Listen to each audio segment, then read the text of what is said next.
Boa noite a todos.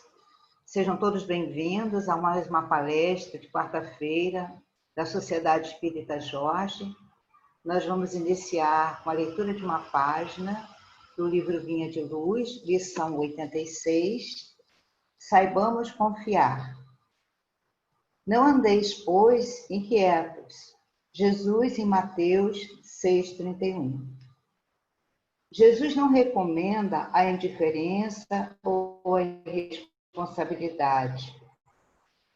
O mestre que preconizou a oração e a vigilância não aconselha ante o acervo do serviço a fazer. Pede apenas combate ao pessimismo crônico. Claro que nos achamos a pleno trabalho na lavoura do Senhor, dentro da ordem natural que nos rege a própria ascensão. Ainda nos defrontaremos inúmeras vezes com pântanos e desertos, espinheiros e animais daninhos.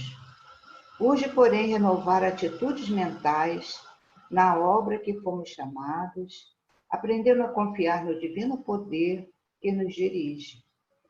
Em todos os lugares, há derrotistas intransigentes. Sentem-se nas trevas ainda mesmo quando o sol fulgura luzente. Enxergam baixeza nas criaturas mais dignas. Marcham atormentados por desconfianças atrozes e por suspeitarem de todos, acabam inabilitados para a colaboração produtiva em qualquer serviço nobre. Aflitos e angustiados, desorientam-se a propósito de mínimos obstáculos, inquietam-se com respeito à frivolidade de toda sorte, e se pudessem, pintariam o firmamento à cor negra para que a mente do próximo lhes partilhe a sombra interior. Na terra, Jesus é o Senhor que se fez servo de todos, por amor, e tenho esperado nossa contribuição na oficina dos séculos. A confiança dele abrange as eras, sua experiência abarca as civilizações, seu devotamento nos envolve há milênios. Em razão disso, como adotar a aflição e o desespero se estamos apenas começando a ser úteis? Amigo Jesus, queridos mentores da Casa de Jorge, a nossa gratidão profunda por estarmos reunidos mais uma vez em teu nome, num trabalho de divulgação da doutrina dos Espíritos e do teu Evangelho. Agradecemos, Senhor, pela oportunidade, apesar das limitações que temos de estar reunidos presencialmente, mas aqui sentimos a tua presença, a presença dos amigos espirituais que vão nos sustentando nessa caminhada na Terra. Obrigado, Jesus querido, ser conosco. Graças a Deus. Vamos agora passar a palavra para Isabela, que vai fazer o estudo dessa noite. Isabela, que é trabalhadora da nossa casa. Então, passamos para ela a palavra. Isabela, fique à vontade com você. Boa noite, Zaira. Boa noite a todos. Uma das parábolas mais populares contadas por Jesus é a do semeador. Essa parábola está presente nos textos de Mateus, Marcos e Lucas, e também pode ser encontrada no Evangelho de Tomé. O texto de Tomé é considerado apócrifo, isto é, em determinado período histórico, a Igreja considerou que tal texto não havia sido escrito sob inspiração divina. Por isso, não o incluiu no Novo Testamento. Mas quase não há diferenças entre os textos. O que notamos em Tomé é a ausência de um contexto histórico. Não há menção a uma praia, nem que Jesus estivesse pregando diante de uma multidão. Também não há qualquer menção sobre um questionamento dos apóstolos a respeito do significado daquela narrativa. Tais ausências não comprometem o que a parábola pretende nos comunicar. Assim sendo, vamos à parábola do semeador, que é o tema do estudo desta noite.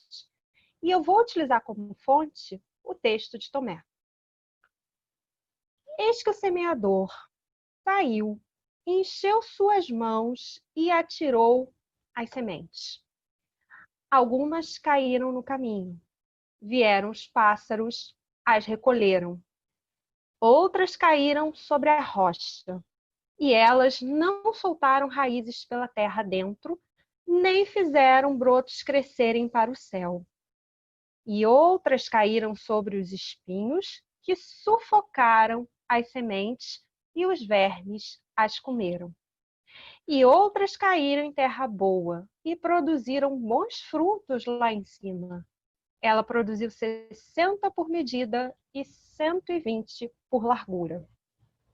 No século I, na região da Palestina, os campos eram terrenos estreitos, longos e não eram demarcados nem por muros nem cercas.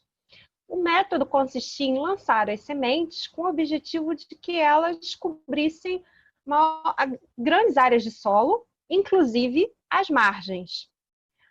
Mas era impossível garantir que as sementes caíssem dentro dos limites do campo. E aí acontecia que elas caíam fora desses limites, num terreno duro e árido que elas não conseguiam penetrar. Podiam ser pisoteadas ou comidas por pássaros. Mas mesmo aquelas que conseguiam atingir, aquelas que caíam dentro do limite do terreno, elas podiam atingir áreas ou zonas em que enfrentavam tantos obstáculos para o seu desenvolvimento que não conseguiam sobreviver. Somente aquelas que caíam em terra fértil produziam frutos. Para os ouvintes de Jesus, que viviam numa sociedade agrícola, aquele é o seu dia a dia, um trabalho bonito, mas árduo. E todos entendiam perfeitamente o princípio que aquela parábola buscava expressar. Jesus extraía exemplos do cotidiano de forma a atingir mais eficazmente o coração dos homens. Ainda assim, nas versões de Mateus, Marcos e Lucas, os apóstolos questionam o mestre. Por que falas por parábolas? E Jesus responde, porque vendo, não veem, ouvindo, não ouvem, nem compreendem. Que verdades ainda se escondem numa narrativa tão simples?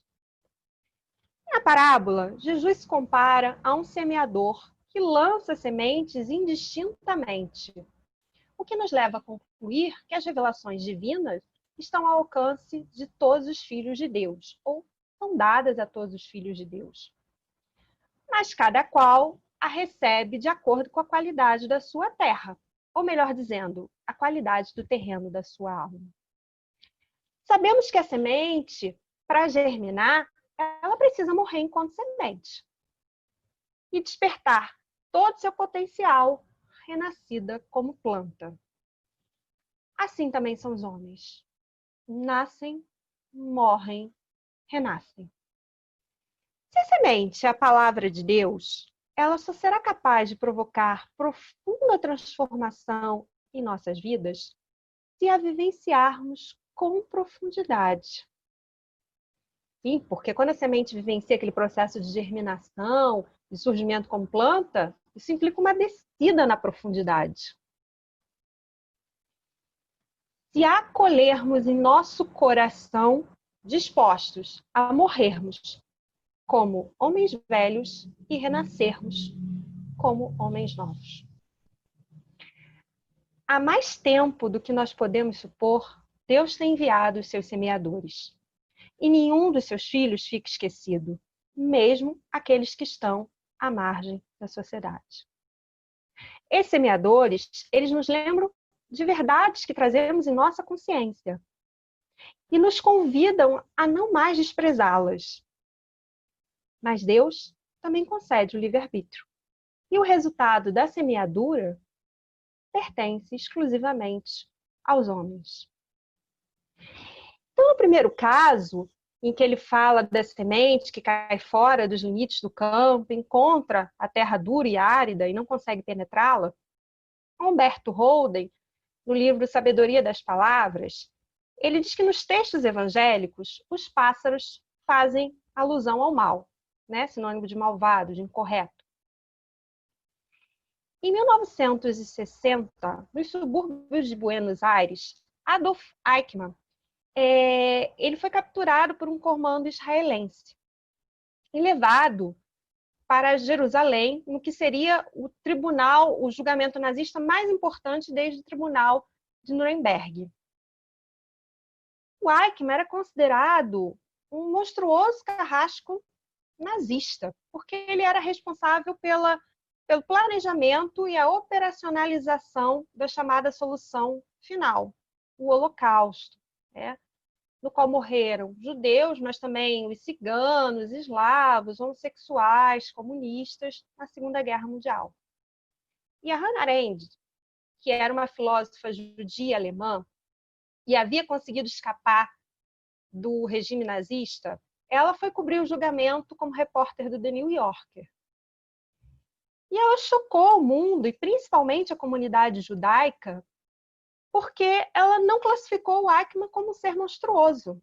Ela falou, esse cara é um burocrata, cujo erro é obedecer a qualquer voz imperativa e incapaz de refletir sobre os seus atos. No pensamento da filósofa, o mal ele é político, ele é histórico, porque ele é produzido pelos seres humanos.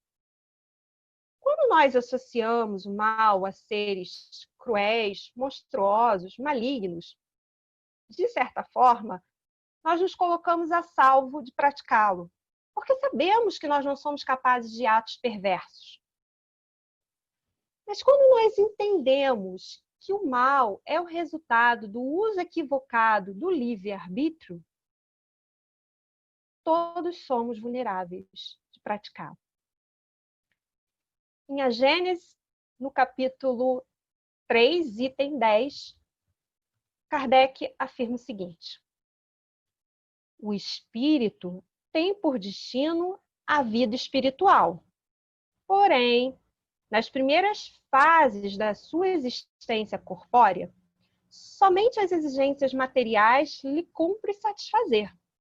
E, para tal, o exercício das paixões constitui uma necessidade para o efeito da conservação da espécie e dos indivíduos materialmente falando. Mas, uma vez saído desse período, outras necessidades se lhe apresentam, a princípio semi-morais e semi-materiais, depois exclusivamente morais. Nessa situação, o que outrora era um bem, porque era uma necessidade da sua natureza, transforma-se no mal, não só porque já não constitui uma necessidade, como porque se torna prejudicial à espiritualização do ser.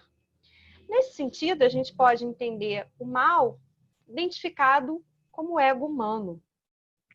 Quando o homem desconhece a sua realidade de espírito imortal e concentra na existência terrena todo o seu pensar, ele passa a exaltar a personalidade, muitas vezes considerando-na mais do que ela realmente é, ou então se posicionando acima dos outros. Dessa forma, ele está sempre buscando satisfazer as suas necessidades e desejos pessoais, sacrificando os interesses alheios. Isso vai desde as questões mais insignificantes até as lutas de ordem social e política. O momento que nós estamos vivenciando nos possibilitou ver quantas vidas ainda estão centradas no ego, né? Enquanto existiam pessoas que estavam em casa ou tomando todas as precauções defendidas pela ciência, se resguardando, se protegendo, tanto em casa quanto na rua, existiam outras que não se importavam muito com isso, né? Uso inadequado de máscara, não respeitavam o espaço, a distância que precisava existir entre as pessoas. Às vezes nem precisavam ir tanto à rua assim como foram. Colocar em risco não só a vida do outro, mas também a sua própria vida. E a Joana de Ângeles, no livro Momentos de Meditação, ela diz que a batalha mais difícil a ser travada ocorre no nosso íntimo. Ninguém a vê. Não tem aplausos, não tem censura. As vitórias, as derrotas são silenciosas, pertencem exclusivamente a nós. E é a batalha que nós travamos contra o nosso ego. Não no sentido de destruí-lo, porque estamos encarnados e precisamos de ego, mas no sentido de nos libertarmos das ilusões criadas por ele. E a Joana acrescenta: o ego, ele comanda as paixões que são dissolventes. Ele gera o ódio. Ele fomenta a ganância. Ele trabalha para a insensatez. E ele cria o reinado do egoísmo, que os espíritos consideram que é o vício mais radical de todos, na questão 913 do Livro dos Espíritos. E eles dizem o seguinte: daí deriva todo o mal.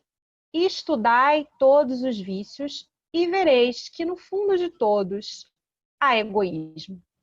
Por mais que lhes deis combate, não chegareis a extirpar-los enquanto não atacardes o mal pela raiz, enquanto não lhe houverdes destruído a causa. Tendam, pois, todos os esforços para esse efeito, porquanto aí é que está a verdadeira chaga da sociedade. Quem quiser, desde esta vida, ir aproximando-se da perfeição moral, deve expurgar o seu coração de todo sentimento de egoísmo, visto ser o egoísmo incompatível com a justiça, o amor e a caridade. Ele neutraliza todas as outras qualidades. Em corações duros, onde ainda predomina o egoísmo, não há aprofundamento da semente do Evangelho. A segunda situação fala que as sementes caíram no solo rochoso, não conseguiram soltar suas raízes dentro da terra e nem fizeram os brotos crescerem em direção ao céu. E aí Ramiro Gama, no livro Lindos Casos de Chico Xavier, nos conta a seguinte história. Fins de 1927. O Centro Espírita Luiz Gonzaga funcionava na residência de José Cândido Xavier, que também se fez presidente da instituição.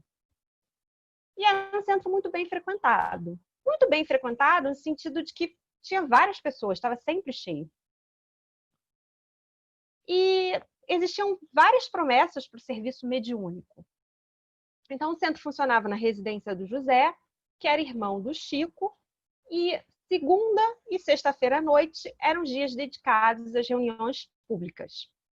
E era muito comum ouvir frases como: quero ser médium de psicografia, quero ser médium de incorporação, né? Antigamente se falava incorporação. Temos muito trabalho a fazer. Vamos construir um abrigo, um hospital. E um dia, em meados de outubro daquele ano, chegou a Pedro Leopoldo a dona Rita Silva e suas 4 filhas. Só que as 4 filhas da dona Rita Silva estavam obsidiadas. E elas chegaram no centro, né, em completo estado de alienação mental, loucura. Elas mordiam umas às outras, né? O texto fala em blasfêmias, mas provavelmente estavam se xingando, falando absurdos umas para as outras. E uma delas estava tão perturbada que teve que ir para o centro acorrentada. E elas inspiravam compaixão. E o espírito de Dona Maria, João de Deus, explica pela mão do Chico o seguinte: olha, meus irmãos, vocês pediram trabalho. Jesus, então, enviou o trabalho. Né? Essas jovens estão muito doentes e precisam ser amparadas aqui no nosso centro. A fraternidade é a luz do Espiritismo. Procuremos seguir com Jesus. Isso foi numa segunda-feira à noite. Na sexta-feira à noite, estavam presentes na reunião José, Chico, as jovens obsidiadas e mais ninguém. Há momentos que nós conseguimos superar o egoísmo e aceitar a mensagem de renovação com alegria, com entusiasmo. Mas ao menor sinal de dificuldade nas nossas vidas, ou no serviço do bem, a gente paralisa, a gente desiste. Não há descida na profundidade sem dores, lutas, dificuldades, desafios e sacrifícios. A gente é extremamente doloroso abrir mão das nossas ilusões. É um desafio encarar a nossa sombra e a escuridão que habita dentro de nós. É uma luta aceitar que esses aspectos negativos fazem parte do que nós somos, como ser integral. É difícil enxergar que esse mesmo processo ocorre no íntimo de outro ser humano. E escolher o caminho do amor, apesar disso tudo, exige muitos sacrifícios. Mas há compensações. Autoconhecimento, autoaperfeiçoamento, autorrealização, amadurecimento, menos apegos e, consequentemente, menos sofrimentos, mais empatia. Emmanuel, no livro Fonte Viva, na lição 82, ele tenta nos auxiliar, diante das aflições e desafios da vida, dizendo o seguinte: a criatura que serve pelo prazer de ser útil progride sempre e encontra 1000 recursos dentro de si mesma, na solução de todos os problemas. Se há mais alegria em dar que em receber, há mais felicidade em servir que em ser servido. Quem serve, prossegue. E quando a gente fala servir, a gente não está falando de uma hora para outra você virar um instrumento de total abnegação, como Chico Xavier, por exemplo. A gente está falando que existem sempre pequenas oportunidades que a vida nos oferece e que estão ao nosso alcance todos os dias, Voltando à situação atual, esse momento que nós vivenciamos, a gente pode pensar em várias alternativas e possibilidades de serviços que apareceram para a gente. E a gente teve bons exemplos, Pessoas que se voluntariaram para atender gente que estava com dificuldade naquele momento, que foi agravada ainda mais pela questão do isolamento. Foram criados mecanismos para ajudar vítimas de violência doméstica. Pessoas também se ofereceram para ir na rua fazer compras para aqueles que eram considerados grupos de risco e não podiam sair de suas casas. Gente que não deixou de fornecer cesta básica para pessoas e para famílias que não tinham renda e não estavam podendo trabalhar naquele instante. Possibilidades e alternativas de serviço não faltaram. Os brotos, eles só crescem em direção ao céu se suas raízes forem profundas. E aí a gente chega à terceira situação, que são as sementes que caem, onde tem espinhos. Os espinhos as sufocam e os vermes a comem. O irmão X, no livro Contos desta e de Outra Vida, narra a história de Secundino. O Secundino deveria renascer com o seguinte propósito: o de ajudar crianças desabrigadas, desamparadas, abandonadas nessa situação. Para isso, ele precisava de ter uma fortuna e o trabalho renderia dinheiro e o dinheiro deveria ser utilizado para vestir, alimentar e educar as crianças que estariam sob sua responsabilidade. E que não eram poucas crianças não que estavam sob a responsabilidade dele. Para a empreitada dar certo, ele ia contar com a ajuda de um amigo espiritual, um instrutor desencarnado, um anjo da guarda, o Lísio, que o auxiliaria e, no momento certo, iria dar os suprimentos de inspiração que seriam necessários para ele realizar a tarefa. E a experiência começa promissora. O Lísio insiste, vai soprando, dando aquelas inspirações, pedindo que ele preste atenção nas crianças sem rumo, que ele proteja crianças perdidas, que ele ouça o noticiário para saber sobre a situação de menores abandonados E ele tanto faz que o Secundino começa a planejar a vida dele para ser um protetor de crianças desamparadas, desabrigadas ou abandonadas. Mas ele sabe também que para ele realizar essa tarefa, ele precisa de dinheiro. E ele não tem dinheiro. Então ele começa a rezar pedindo dinheiro. E o dinheiro chega abundante, né? Sobre o influxo do amor providencial do Liesel, ele parece que está banhado em sorte. E aí ele vai investir em minérios e ganha dinheiro. Ele vai lidar com imóveis e atrai dinheiro. Ele compra uma fazenda, planta café e faz dinheiro. Só que aí vem a questão moral, né? O embate começa. Enquanto o Liesel está lá falando ainda das crianças, ele já começa a pensar em ouro. E aí, casado, ele vai organizar fortuna para a mulher, vai acumular dinheiro para os filhos, para os sogros, vai amontoar para os genros, para as noras. Avô vai adquirir bens para os netos. A espiritualidade superior vai deixando ele de lado, porque está vendo que ele não vai cumprir com aquele compromisso dele. É só o Liesel fica lá ainda generoso, sofrendo com as escolhas do Secundino, mas do lado dele. E o Secundino já nem pensa nessa história de ajudar as crianças, isso fica para o governo. Ele pensa em dinheiro, ele respira dinheiro, ele mentaliza como ele vai ter novas fontes de renda, a cabeça dele pensa em cifras. Até que acontece o inesperado. E ele vai sair do automóvel e tem uma casca de banana. O Liesel vê a situação, pede amparo da espiritualidade superior, mas é em vão.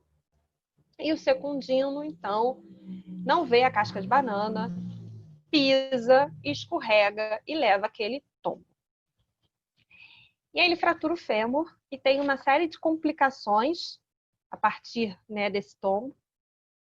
Como o coração dele está cansado, não aguenta mais os procedimentos que são necessários. Ele fica internado, é um leito luxuoso, né? Mas é um leito de morte. E naquele momento, ele começa a lembrar das crianças rejeitadas e chora, pedindo mais uma oportunidade na Terra, né? Pedindo para ficar mais tempo para que possa realizar aquela tarefa que ele ainda não realizou. E apela para Deus, apela para o Liesel. Aí o Liesel aparece, fica muito feliz de ver que ele voltou até aquele sentimento, mas diz para ele, olha, agradecemos ao Senhor essa casca de banana, a felicidade do seu reequilíbrio, vejo que o seu ideal voltou intacto, mas agora é tarde. Torcemos para que outro berço lhe seja propício. Então, algumas vezes, a gente até admira os ensinamentos espirituais, os louva, mas continuamos presos às questões materiais. E o Rodolfo Caligares, no livro Parábolas Evangélicas, nos diz o seguinte: o medo do futuro, a luta pela conquista de garantias pessoais, vantagens e luxuosidades sufocam no nascedouro os sentimentos altruísticos ou qualquer movimento de alma que implique a renúncia aos seus queridos tesouros terrestres. Não há nada de errado em você querer conforto e bem-estar para você e para sua família. Buscar a prosperidade é legítimo. O problema é o apego. É quando nós passamos a servir aquilo que deveria nos servir, aquilo que deveria ser apenas um recurso. Salvar vidas ou salvar a economia? Sabiamente, o filósofo alemão Friedrich Nietzsche, ele reconheceu essa tendência humana ao constatar: Deus está morto. E quando a gente fala, né, nessas riquezas, a gente está falando apenas na aquisição de bens materiais, né? Também há as paixões que se configuram em vícios e se transformam em prioridades também que a gente não quer abrir mão. A nossa intelectualidade, que muitas vezes despreza os ensinamentos espirituais porque os considera incompatíveis com a lógica do mundo moderno. E essa aquisição de bens materiais ou o gozo dos prazeres mundanos nos dão apenas uma falsa sensação de felicidade. porque não são capazes de nos dar a plenitude que necessitamos enquanto seres espirituais. E com o passar do tempo, o efeito é justamente o contrário daquele pretendido. Porque a gente começa a pensar, não pode faltar aquilo, será que eu tenho o suficiente? Não pode haver descontinuidade no meu prazer. Ou será que eu vou perder aquela riqueza que eu tenho? A aquisição de bens materiais e o gozo dos prazeres mundanos nos dão uma falsa sensação de felicidade. Nós não, como espíritos imortais, a gente não consegue alcançar a plenitude só através desses prazeres terrestres, digamos assim, né? E a gente acaba ficando naquela situação, o que pode me faltar, não vou ter o suficiente, não pode haver descontinuidade no prazer, eu não posso perder aquilo que eu tenho.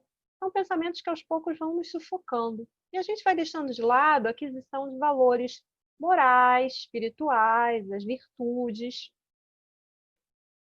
Isso vai dando para a gente um vazio que nós não conseguimos explicar ou compreender. E aí o espírito de Pascoal refere-se a essa situação numa mensagem publicada por Allan Kardec no capítulo 16, item 9, do Evangelho segundo o Espiritismo. E ele diz o seguinte: o homem só possui em plena propriedade aquilo que é dado levar deste mundo. Do que encontra ao chegar e deixa ao partir, goza ele enquanto aqui permanece, forçado, porém, que a abandonar tudo isso, não tem das suas riquezas a posse real, mas simplesmente o usufruto.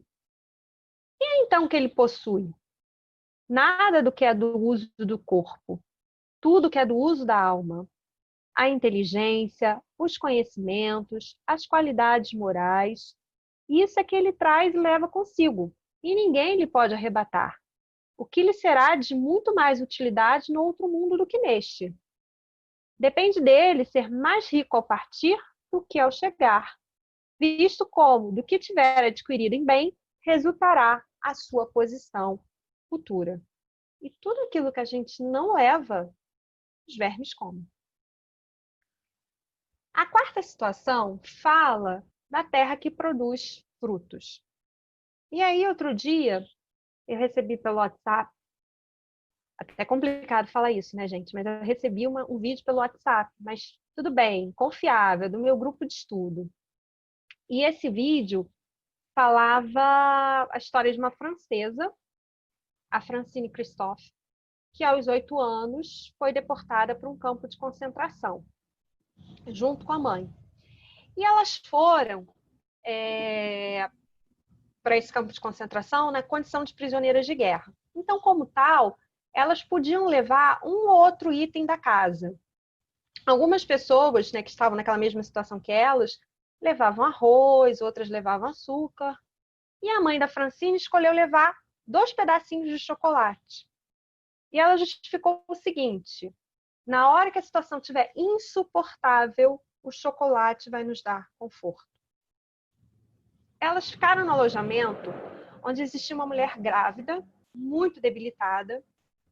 E quando a mulher entrou em trabalho de parto, a mãe da Francine chamou a Francine e perguntou: tá tudo bem com você? E a Francine disse que estava. Aí ela falou: eu posso dar o chocolate para nossa amiga? Porque ela vai dar à luz, e ela vai dar à luz em condições muito difíceis. Talvez ela não sobreviva. E a Francine concorda, então elas dão um chocolate para essa mulher. A mulher sobrevive, o bebê que ela teve também sobrevive, e 6 meses depois elas são liberadas daquele campo de concentração, são libertadas. E aí a Francine, já casada, né, mais velha, com filhos, a filha dela vira-se para ela um dia e pergunta: mãe, você acha que teria sido mais fácil, né, se quando vocês foram libertados dos campos de concentração, vocês tivessem tido algum aconselhamento, né, tivessem tido terapia, tratamento psicológico? E a mãe dela fala que, a Francine, né, fala sim, talvez tivesse sido mais fácil. mas não se falava de doenças mentais naquela época. Então, a Francine resolve ter uma ideia. Vai criar um evento cujo tema é, né, se os sobreviventes tivessem tido aconselhamento após 1945, o que aconteceria? E aí é um evento muito interessante que atrai historiadores, sobreviventes, psicanalistas, psiquiatras, psicoterapeutas. E aí uma mulher pede a fala e se apresenta como psicanalista. E antes que ela comece a falar, ela diz assim: eu tenho algo para entregar a Francine Christophe. E aí ela tira do bolso um pedaço de chocolate e diz: eu sou o bebê. A parábola do semeador nos convida a sermos bons. A ouvirmos essa voz na nossa consciência, que é o momento que a gente deixa Deus entrar nas nossas vidas. É quando nós confiamos e nos entregamos a essa força que habita em nós. Porque se somos filhos de Deus, somos herdeiros do seu amor. E aí o Evangelho segundo o Espiritismo, no capítulo 17, o item 3, nos fala das características do homem de bem. Diz o seguinte: o verdadeiro homem de bem é aquele que pratica a lei de justiça, de amor e caridade, na sua maior pureza. Tem fé em Deus e sabe que nada acontece sem a sua permissão. Tem fé no futuro e por isso coloca os bens espirituais acima dos bens temporais. Encontra sua satisfação nos benefícios que distribui, nos serviços que presta, nas venturas que promove, nas lágrimas que faz secar, nas consolações que leva aos aflitos. Seu primeiro impulso é de pensar nos outros antes que em si mesmo, de tratar dos interesses dos outros antes que dos seus.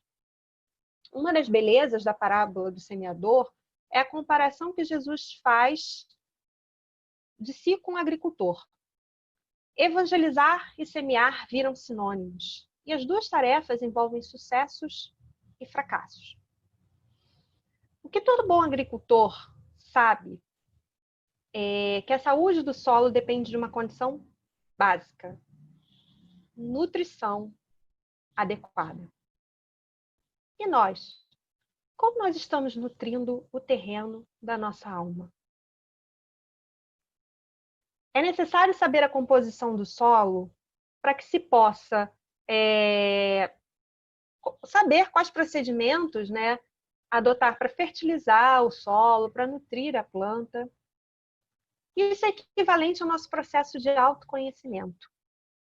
O Santo Agostinho, naquela célebre questão 919 do Livro dos Espíritos, defende que o conhecimento de si mesmo é a chave para o melhoramento individual. E esse processo ele pode se dar de duas formas. Naturalmente, através do amadurecimento do ser, ou pela dor, que sensibiliza, que desperta e que impulsiona o espírito para uma ação renovadora. Quando a gente fala em vícios, a gente não está falando daqueles que são nocivos para o nosso, apenas, né? Daqueles que são nocivos para o nosso corpo físico ou para a nossa saúde. A gente também pode estar se referindo a tipos de pensamento e comportamento que levam a crenças limitantes ou que geram mais atitudes, especialmente em relação às outras pessoas. A dificuldade é que esses vícios ou defeitos, em algum momento, nos deram prazer, nos salvaram, nos protegeram. Só que a reforma íntima é um processo de burilamento que vai ocorrendo ao longo das nossas existências, ao longo de todas as nossas vidas. E cada encarnação traz para a gente uma experiência, um novo aprendizado, e nós vamos conhecendo outras possibilidades de sentir, de pensar, de agir. E aqueles velhos padrões mentais, eles acabam sendo mais úteis. Eles acabam se tornando um atraso para o nosso desenvolvimento, para a nossa evolução.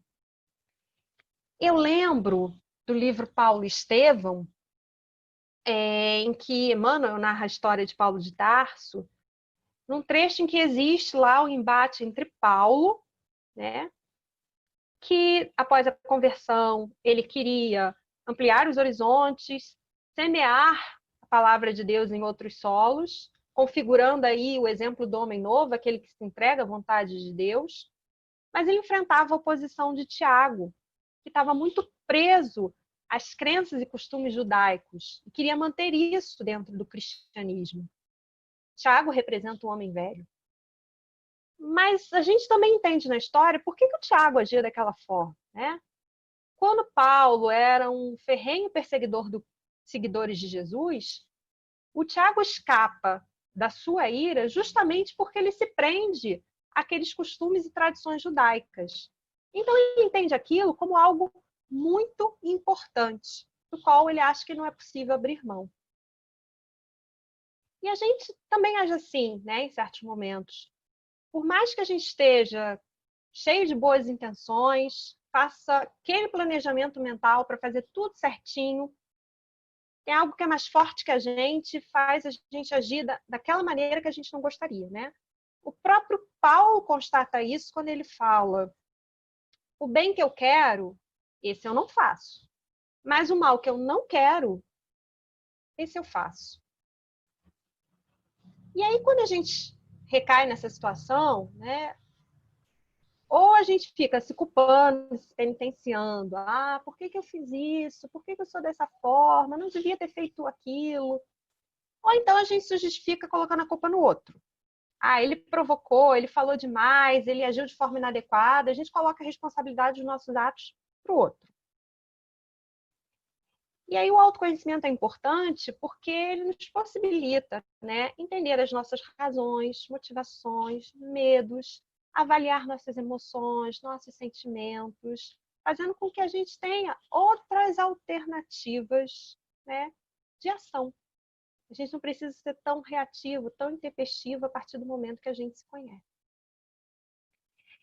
E aí, a Joana de Ângeles, numa mensagem intitulada Paz da Reforma Íntima, nos aconselha o seguinte: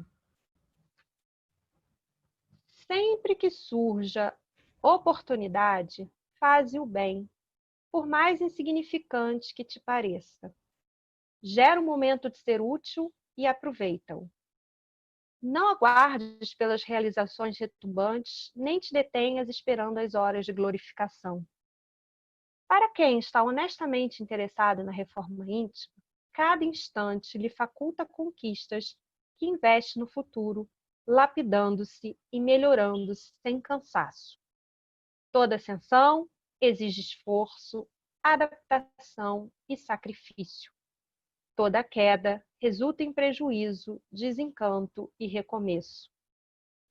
Trabalha-te interiormente, vencendo o limite e obstáculo, não considerando os terrenos vencidos, porém fitando as paisagens ainda a percorrer. A tua reforma íntima te considerará paz porque anseias e a felicidade que desejas. A reforma íntima, né, traz para a gente também uma autorrealização. Nós podemos ser lavradores e agricultores também quando cultivamos em nossos corações virtudes com a paciência que elas exigem, né? E aí aquela semente que está enclausurada no nosso coração, ela se transforma num broto que vence fragilidades, inseguranças, que ganha força, vigor. E o primeiro vislumbre dos raios de sol, a gente lembra das nossas raízes tão profundas e agradecemos por todo o processo. E aí, depois de um tempo, a gente também frutifica, né? E a gente quer partilhar o amor com o outro, com os outros seres da criação. Porque é mais importante que reter o pedaço de chocolate para o seu conforto, para a sua necessidade, é saber amar o outro. E se tem uma coisa que esse momento nos ensinou, é que a presença do outro foi a coisa mais essencial seja pela ajuda que nos foi oferecida, seja pela ausência que sentimos. Amai a Deus sobre todas as coisas e ao próximo como a ti mesmo. Este é o maior mandamento. E quando eu pensei nesse estudo, veio à minha mente uma música. Ela é autobiográfica e ela foi feita para lidar com o divórcio. Mas, de alguma forma, eu associei ao tema. Então, para encerrar, eu vou ler um trecho inicial e um trechinho final da música. Trechinho mesmo. Lê, gente, porque cantar não é a minha praia. A música é Drão, do Gilberto Gil. E diz o seguinte: o amor da gente é como um grão, uma semente de ilusão. Tem que morrer para germinar, plantar em algum lugar, ressuscitar no chão, nossa semeadura. Quem poderá fazer aquele amor morrer? Se o amor é como um grão, morre nas trigo, vive e morre pão. Então, gente, boa semeadura a todos, que a terra dê frutos.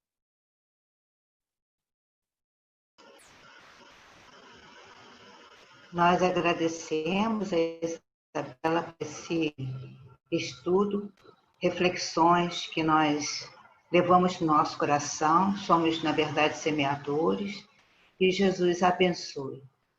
Vamos agora fazer uma prece agradecendo a Jesus por esses momentos de reflexão, de estudos, trazendo para nós esse conhecimento, essas ideias que são necessárias para a nossa vida, para buscarmos a felicidade ainda aqui na Terra. Que Jesus nos abençoe a todos.